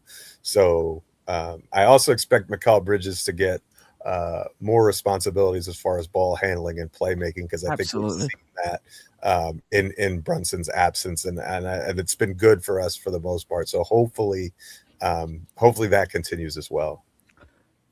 The thing with Cat, though, having a great scoring game is that he's losing gravity around him. And so they'll be able to crowd him, right? Brunson creates space. OG creates space. You don't have those guys. You can really double down on Towns. And, as great as he is offensively, he's not somebody that beats, that could beat double teams and things of that sort. But he's a good passer, right? So he'll be able to locate the open players. But without Brunson and without OG, who are those open players? Hart, Bridges, Kolick, who's been knocking down his. I don't know about his catch and shoot threes, but definitely off the dribble. Yeah, catch and shoot too. Catch and shoot too. Yeah. What you were saying, Jeff? I think we need a big game from Clarkson. I think this is where Jordan Clarkson needs to step up. That's why he brought him in, as another offensive player who can kind of, between he and Kolick and Bridges and, no Deuce. And he's usually one of the guys that kind of plays some of those backup point guard minutes. So you're really going to have to rely, I think, on Jordan and Tyler to kind of, split those minutes at the one, and one of them's probably going to have to play significant time at the two, because I think Hart's going to be playing 3 and 4 just because OG's not in the lineup, and we just don't have a lot of 3s and 4s. And Daddier's out too, so he can't do it. I mean, Diawara will probably get some burn. I don't know if they run a lineup with Huckporty in it, maybe at the 4. You might see that too, which I'm not totally opposed to, but be interesting to see what they do so shorthanded. Yeah. So I think that's 2 in a row for Minnesota, if I'm not. Yeah, they won. They won on Sunday. Yeah. Against Milwaukee. Yeah, so they're 19-10. They're 8-2 over their last 10. So they've been playing well. The Knicks are 8-2 over their last 10 as well. And they have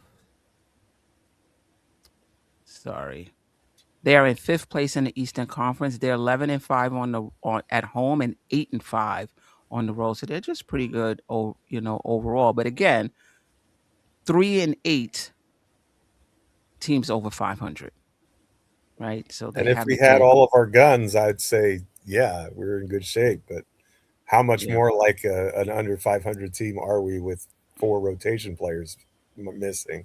I think quite a bit, although I still think we have enough to win the game. Right. Yeah, great point. After that, we play Cleveland, who's really struggling, and things come at you fast in the NBA as a head coach. So now Atkinson is on the hot seat, which they won 686 games last season. He was coach of the year, I think, unanimously. This year, they're in 7th place. They are 2 games over 500, 16-14, only 4-6 over their last 10. Not playing well. I follow the Cleveland show. That's my favorite. That's my favorite show. I love those guys, man. So I watched them. I watched them this morning, and they feel the team is soft. They feel that Atkinson is being used as a scapegoat. Guys are just not performing up to par. And Mobley, they had high hopes for Mobley that he would kind of round into shape and be that second option, maybe even first option with Donovan Mitchell, but that isn't happening. Garland is who he is. DeAndre Hunter, not playing the way he played last season, and they are over the second apron. So there's not a lot they can do to improve their team. Thoughts on that Cleveland matchup? I just don't need the Knicks to be Team Tylenol on Christmas Day. Like, you know what I mean? Where now they come in and they get right against us. Thoughts on that game while I look up their offensive and defensive rating? Well, I mean, it's a matinee game, so it's that early 12 o'clock game. So we usually come out sluggish the first half and always turn it up during that second half. But I think guys are sitting out specifically for that game. So I think we ready and prepared. And to my knowledge, I think Mobley is out, right, due to an injury. So I think Mobley is out due to an injury. So Madison Square Garden, baby, he'll be ready to go against the Knicks. I don't care. Broken leg. It didn't be out the following game after that. So you are 100% correct. Be out the rest of the season. Yeah, that's right. One game. So, but I think my Knicks will come prepared and ready. That's one of the games that we usually have circled. Like Indy was a game that I truly wanted, so I was happy Brunson got that game winner. I believe going against Cleveland is a game that they got circled, and the Detroit game is another game that they got circled. So I think we'll be up and prepared and ready to take on that. So I see another high Christmas game for either Brunson or Cat. So another 40 for performance for either one of them that night.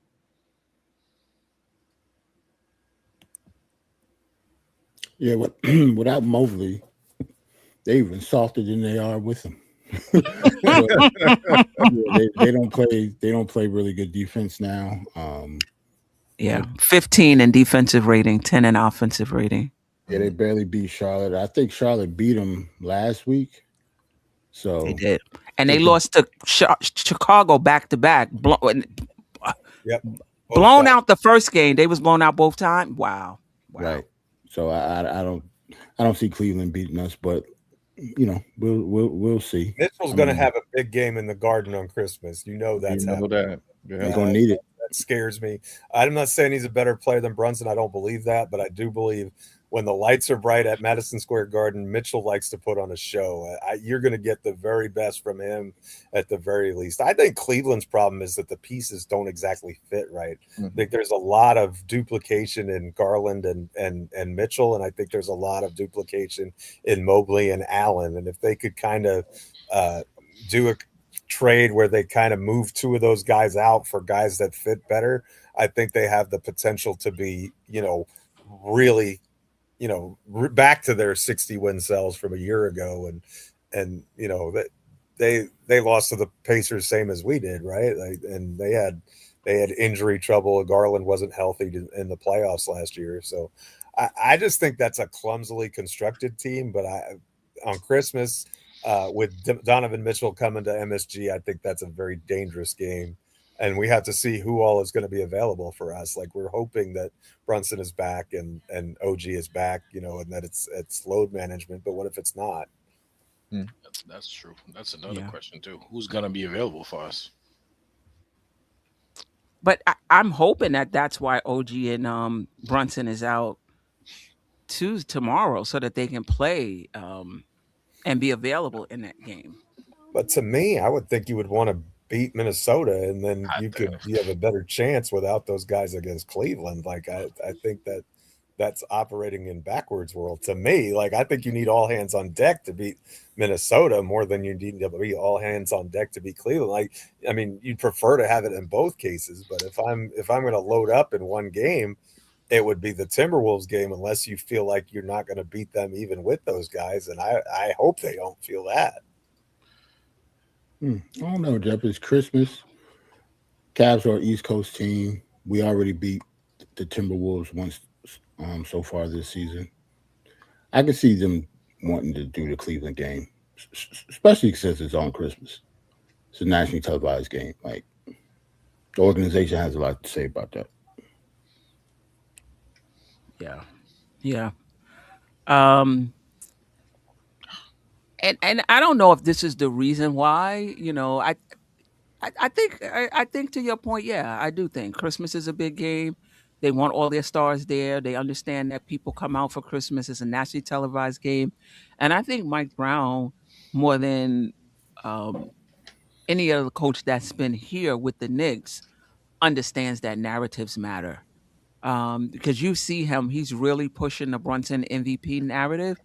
And you need to do that. Like, you want to think that whether you say that or not, whoever's voting would be able to see it, and you shouldn't have to say anything. That's not the case. I think you're going to have to push the OG and Mikal Bridges all-star narrative, and you're going to have to push the OG and Mikal Bridges all defensive team narrative. You got to push it, because even last year when they talked about defensive players, like, you wouldn't hardly ever hear OG's name in the conversation.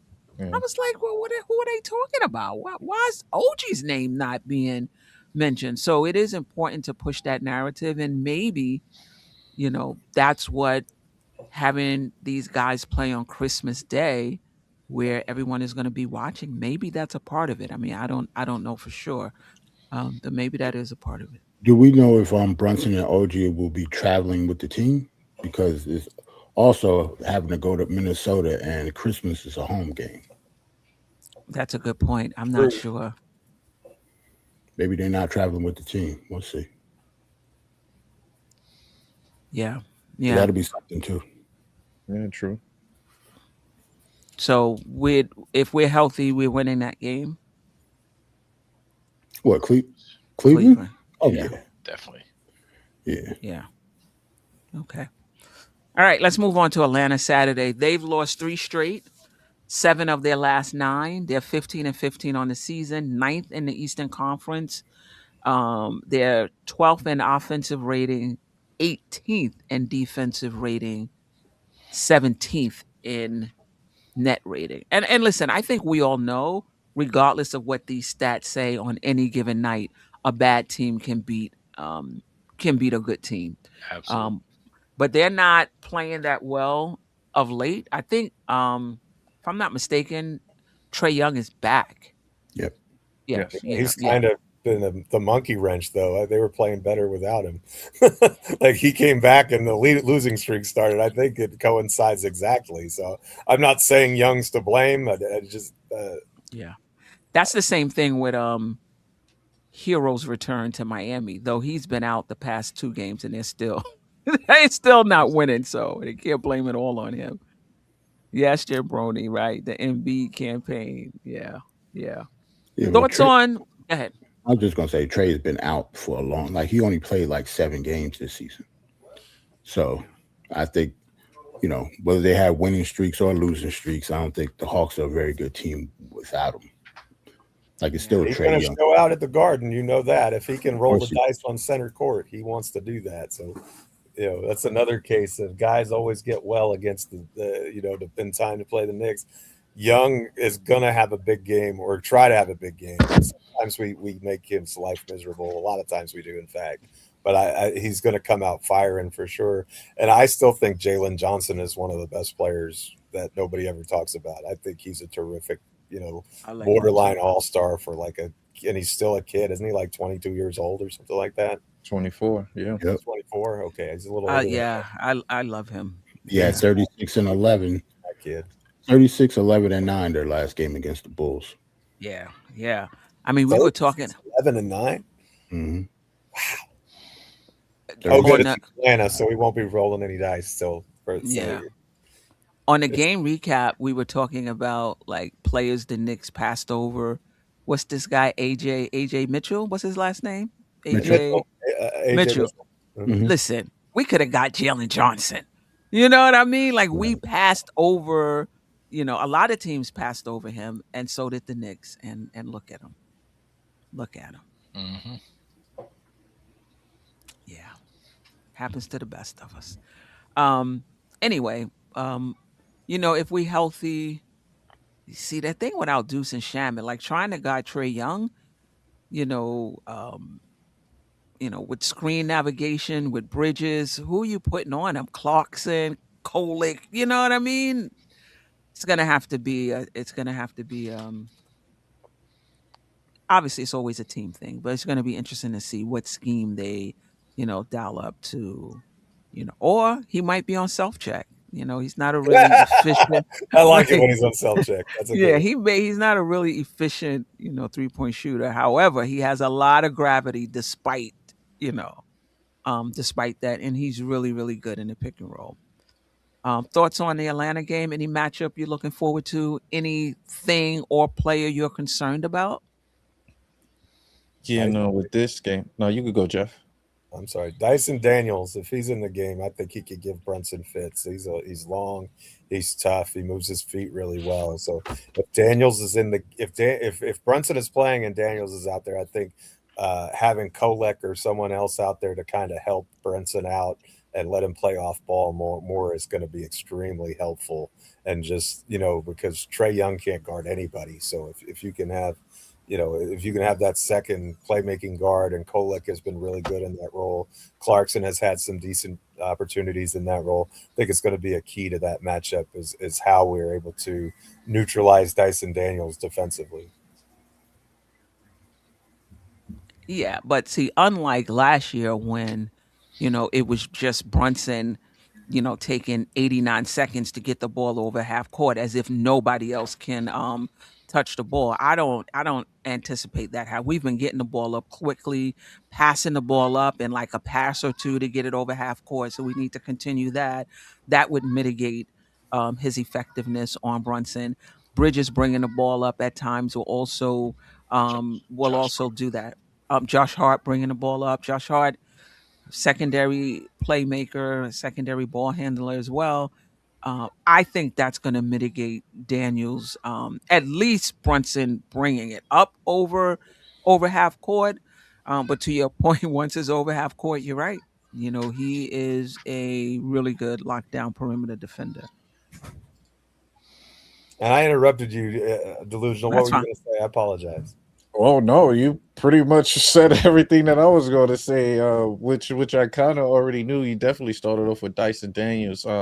Once I saw this Atlanta team constructed over the summer, this was one of the teams that I was like, all right, you got to beware. It's length all over the place. They still got Porzingis stretch 5. Jalen Johnson, this dude is averaging 23, 10, and 8. Like you said, an underrated player right now that is kind of dominating.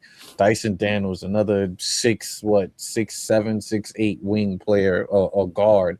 Neil Alexander Walker, it's another, guard that is defensive that can shoot. He's averaging 20 points per game. But then, of course, you add Trey, then Luke Kennard, another shooter. So they kind of have the length, the shooting, with Quinn Snyder as the head coach. So I thought that this would have been, a crazy dynamic team. So many of us did. Many of us did, right? When we were doing the ratings for the rankings for the season. Correct. But of course, with the Trae Young injury, Porzingis still had illness injuries that they're still dealing with. So, but this is going into this game. It's definitely the Dyson Daniels and Brunson matchup, which is very crucial. Even with Trae Young and a Porzingis pick and roll, how are we going to manage that a lot better? Cat has to get out on that. That's something that we got to manage. Cat and stretch big sometimes are not the best in defending when they run that. So I don't want to say this is a clear shot victory for us. I feel like we can get the W, but we have to be clicking on all cues. We can't come out flat in the first quarter like we have in certain games of giving up 30 points and then having to work our way back. I think we need to just kind of come in early against them and just kind of oppose our will. But it's still a W at the end.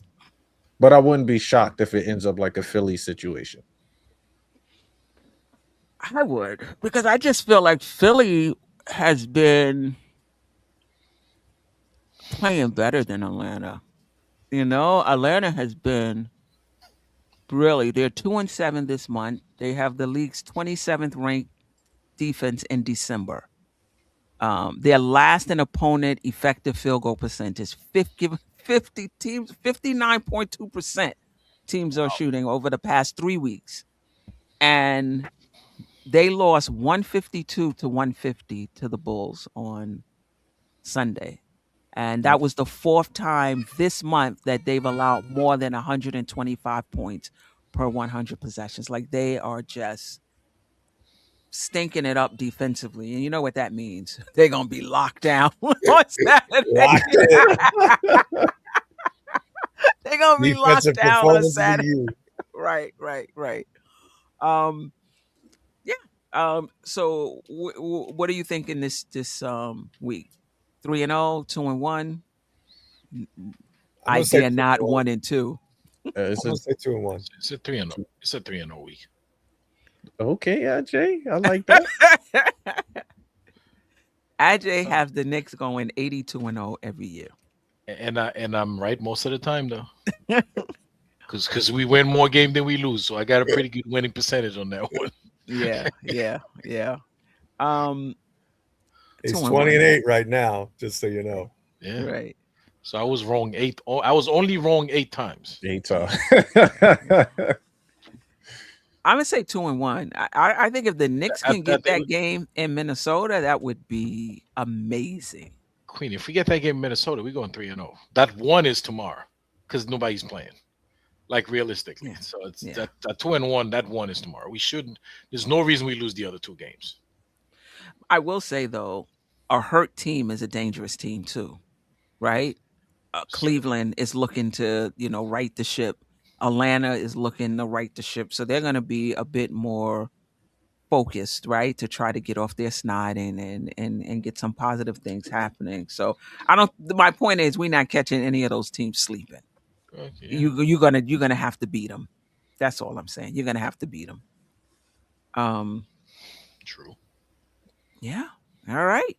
Um, I'm gonna get to the chat, and unless we have anything else, we can. Anybody have anything? Anything else? No. The Knicks are, for those who didn't know, the Knicks are 20-8, 2 games behind the Detroit Pistons, who are 22-6.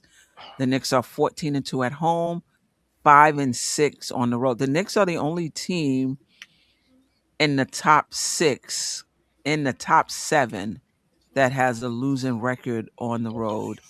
We don't have a Eight. losing record on the road. We're 6-6. Am I not? It says 5-6 here. Hold on.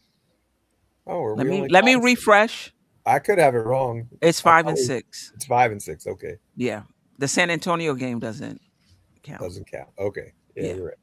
5-6. five My and bad. six. That's fine. 8-2 over the last 10. Um, Look at Boston, man. I did not see that. 18-11, 8-2 also over their last 10. They won their last 3 games, 10-5 at home, 8-6 on the road. Wow. Good for them. I mean, good, good. I had them in the play-in. I had them in the I'm not that lucky, play-in. Queen. Not that lucky.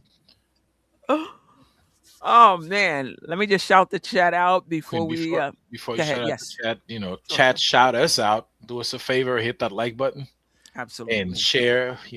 Click that share button, copy, and share with your social media, wherever you at. But definitely hit the like button so YouTube could read the algorithm, see that we're doing something here.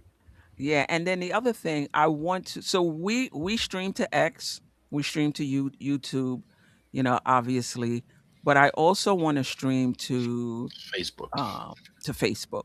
I just want to make sure that I change it. There it is. There's the link to that's the QR code in the upper over Jerrell. Jerrell. My right. You guys right as well. Um yeah, we need 12 more subscribers so that we can start streaming again to Facebook. So if you have an opportunity, subscribe to the Dope Soul Sports Facebook page so we can start streaming to Facebook. All right. All right. Size 9. Appreciate you. Jabroni. Lonnie Meeks. Appreciate you. East Blue Drew. Davis Smith. Always rocking with us. Thank you. Thank you for taking time off from looking at cat stats to join us on the show. We appreciate that. At MM. Yep. He said Willis Reed sure as hell ain't walking through that door, chat. That's a fact. Old head. MVP. Yeah, yep. Old head for the win. We appreciate you. Patrick Ewing ain't walking through the door. Carmelo Anthony is not walking through the door. Hey. Let me see. Who is that? Devin R. Polodon. Wow. I'm not sure. Hold on. Continue. I think two Knicks chicks were here earlier. Oh, go ahead, Queen. Yeah, she was. No, go ahead. You guys can shout people out too. In game, two Knicks chicks, Walter White. Jay Boog. Jay Boogie. Definitely Jay Boogie. Don't forget we got that music video. Yes. Oh yeah, we got to show that up right quick so we don't. Yeah. I know you're conditioned, Queen. Yeah, I appreciate it. Sherwin, Saul Hassim. I'm the art man, formerly known as Steve. Art man, formerly known as Steve. Yep, definitely. Thanks for the Chin Man was here too with a super chat as well. Yeah, Boogie was here with a super chat. Also, East Blue Drew said Steve Novak not walking through either. President and great grandfather to Deuce and his fan club Wiz was in the house. Okay, shout out to Wiz. Cam King Doc. Ribby. Cam Doc. Kim Doc. Yep. I appreciate that. Kev Berg. I appreciate you Wiz as well. Wants to be the next guest, by the way. I think that's what he said when he said, I need to share my Knicks. Or remember we had we were on last time. So I don't know. Are you ready, Wiz, for next week? Because if you are, I want to put you on the the what you call it on the thumbnail. So let me know if you're ready. If you're ready for next week. I don't know how long your story is. Already 11. You might pull up. You might pull a Uncle Freezy if I put you on right Yeah, that's now. right. Next week. Yeah, He said he stayed ready like Deuce. Deuce been on the IR for like a month now. What are you doing to us here? Yeah. Okay. So next week. Yeah. Or shout out to my man Ron Cleveland. He was another one, man. You let him in on the tail end of the show. It's a wrap. 20 minutes at least. Show extension. Appreciate you. He said 2 to 3 minutes max. That's it. Nah, you got to get some more material. So next week we need you. We need you like 5 to 10. Come on, man. Come on. All right. So I guess that's. I mean, what's the schedule like, Queen? Because we. Oh yeah. So Jeff, we're going Wednesday, right? Yeah, after it's like 11, 11:30, whatever time you can. I don't know what your work schedule is. Wednesday and 11, Friday. yeah. Wednesday. I'll go Friday if anybody wants to join me. Jeff is not sure if he'll be able to go Friday. But if I'm going Friday, it's an off day for me. I'm gonna probably have to do early. If I'm gonna go Friday, probably be 10 a.m. Wednesday 12:30 EST, Eastern Standard Time. Friday 10 a.m. Eastern Standard Time. And then Sunday I'll go. If there's anybody who wants to rock with me on Sunday, let me know. That'll also be a 10 o'clock post a 10 o'clock post game. And then we'll be back next week Monday, with our usual weekly preview game, me and Ajay and whoever else wants to join the panel as we preview that week's opponents. And then the weekly show on, we'll be back, next Thursday. And Queen, for that Monday, Mhm. we playing New Orleans, but we playing them like 8:30ish, so we could still do our show. We could still do Okay. like, 7. 7. I think we played them in 8, so we could do a 1 hour from 7 to 8. Yeah, let's do that. Jay Boogie put in another super chat, by the way. Oh, he did? All right, let's get to it. Oh, I almost forgot about this. Oh, you see? Anybody at the game Saturday, hit me up. I'll be in the building. So if there's anybody going to the Atlanta game Saturday, let him know. I wish. He'll be. Yeah. That would be awesome. Yes, MSG. Yeah. Oh, the other thing I wanted to. You guys, oh man, y'all gotta know my condition is not. It's been like 3. I missed this opportunity 3 times. Still remind me about the Boogie song before I You got another super chat stuff. Walter White. All right. Yeah. This is why I can't get myself together. Where is it? You want me to put it up? The Walter White joint? Oh yeah, you can put that up while I'm doing that. And if you don't mind reading it, that would be great. Salute to the collective. Does anybody think Cat has played elite defense? Does anybody think that? Yes, David Smith does. David Smith thinks that. Yeah, but we talked about it earlier. Like, maybe to the eye test, it might not look like it, but it doesn't. It really doesn't. Statistics show that he has been playing. He's been playing better D. Jay, he definitely been better. He's been in the right slots, right movement, strips, block shots. The hands down kill me, man. The hands down and stand and look around. There are too many of those. Of late, though, Ajay? Sorry about that. Of late? Yesterday's game. Hands down. Look it up. But how many times, though? One time is one time. I mean, if you look at any other defensive play, I'm pretty sure they're not hitting their rotations 100% of the time. Even the elite defenders, right? It's not just hitting the rotation. Like he doesn't, and there's nothing wrong with that. That's the kind of player he is. He doesn't have that instinct, right, to have his hands up to try to alter the shots. You know what I'm saying? So he did, and he's been getting in position. He's been doing certain things, blocking shots and grabbing defensive rebound, which to me is also part of defense. It is.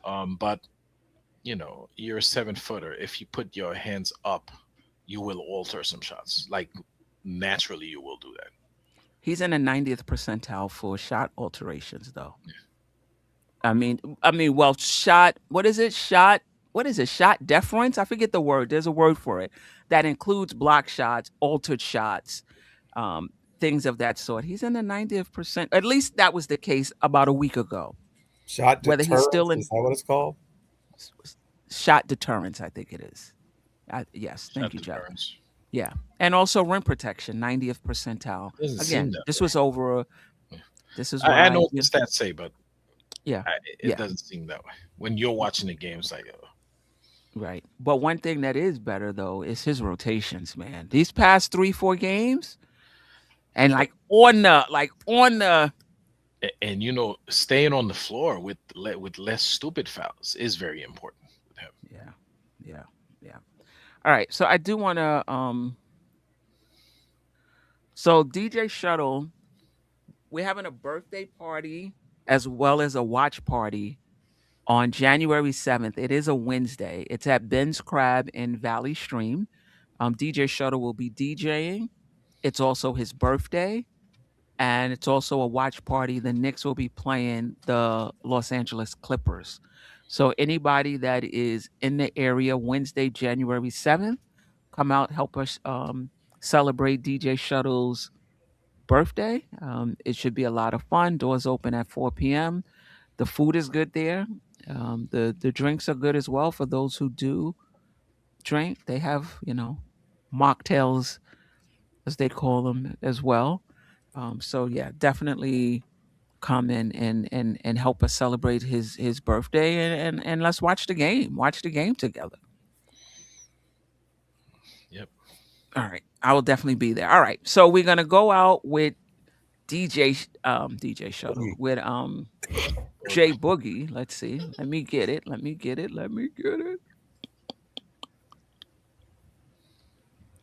All right. Boogie, if you still here, I have it, but the title is not coming up for me. All right. Here we go. This is Jay Boogie latest.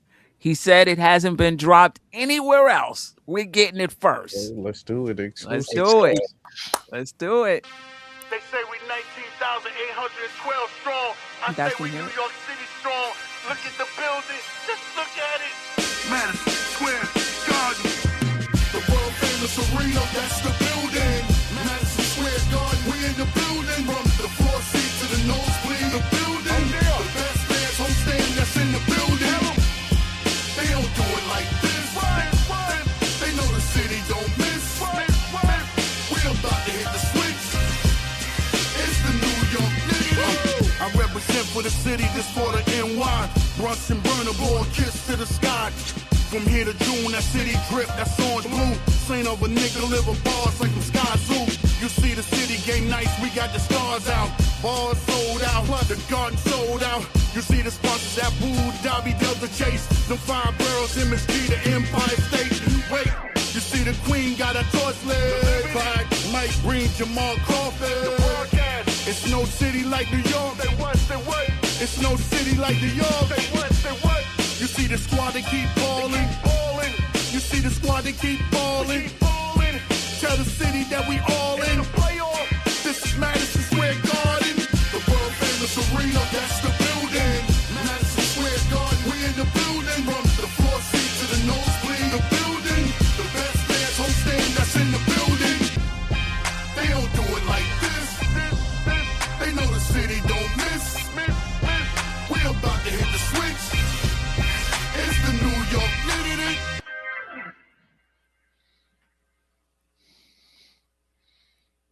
Nice. They say we Uh-oh. 19,812 strong. Hold on. There we go. Boogie, we Let's go, appreciate you. Boogie. I'm looking at all of the songs that's in my in the music section, and about 1, 2, 3, 4. I got like 10 of them. 10 of them is Boogie, Boogie's joint. We appreciate you always rocking and giving us an opportunity to to play your Just music. put that on an album, sell it on the street, Queen. You'd be a millionaire. Yeah, well, I'm pretty sure it's on all platforms, so you guys can download it. It's on all platforms. He had another one that I didn't get a chance to. I missed it in my email. That's been playing on other channels as well. So if you go to all streaming platforms and put in J Boogie, you're gonna get all of the Nick joints and whatever else he's doing. So we appreciate you, Boogs. Nice. Yes, sir. Yeah. All right, Nick family, enjoy your time, with the fam, and just keep everybody else in mind. The holidays is not always a good time, for people for one reason or another. So let's just keep everybody in your thoughts and in your prayers. And we will see you guys again Wednesday. Yeah, Wednesday, 12 o'clock. Appreciate you, fam. Peace. Sister, you're one of a kind. Yes. Sister, it's time you That's shine. Dope Soul. Where you at?